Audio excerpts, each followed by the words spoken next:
नमस्कार साथियों, जैसा कि आदरणीय केसी वेणुगोपाल जी ने कहा, भारतीय राष्ट्रीय कांग्रेस की कर्नाटक प्रदेश में भव्य जीत का सेहरा असल मायनों में 6.5 करोड़ कर्नाटक के भाई बहनों के सर पे है, क्योंकि ये जीत कांग्रेस पार्टी की नहीं, सही मायनों में हर कन्नडिगा की जीत है। इस देश के प्रजातंत्र की जीत है, इस देश के संविधान के मूल्यों की जीत है और उन ताकतों की करारी हार है जो इस देश में से प्रजातंत्र को नेस्तनाबूद करना चाहते हैं, जो संविधान को कुचलना चाहते हैं, जो प्रजातांत्रिक परंपराओं को बुलडोजर के नीचे आए दिन दबाते हैं। इस देश के हर गरीब की जीत है, इस देश के मध्यम वर्ग नौकरी पेशा व्यक्ति की जीत है, इस देश के छोटे छोटे उद्योग चलाने वाले हर व्यक्ति की जीत है।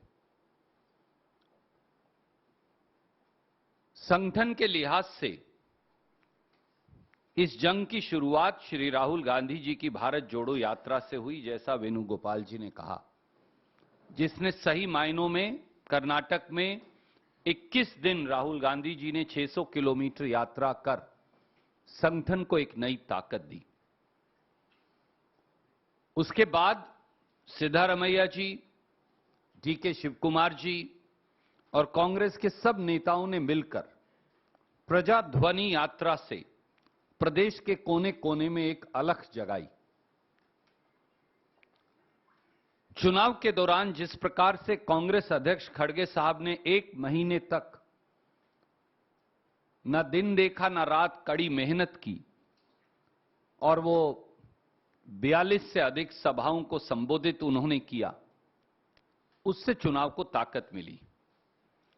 श्री राहुल गांधी जी के धुआंधार चुनाव प्रचार, उसने एक बार फिर नई ऊर्जा चुनाव को दी और प्रियंका गांधी जी का लगाव, अपनापन और जबरदस्त प्रचार, उसने भी चुनाव को एक नई ऊर्जा का संचार किया।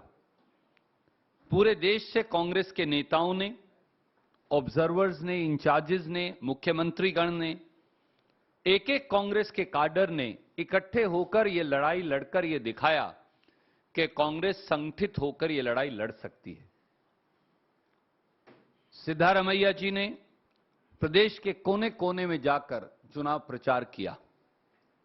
डी.के. शिवकुमार जी, जिनका चुनावी संगठन में उनका माहिरपन, उनकी काबिलियत के लिए वो मशहूर हैं, जाने जाते हैं, उन्होंने जहां उन्हें कमी लगी वो सारा गैप भर के एक नई ताकत का संचार चुनाव को दिया।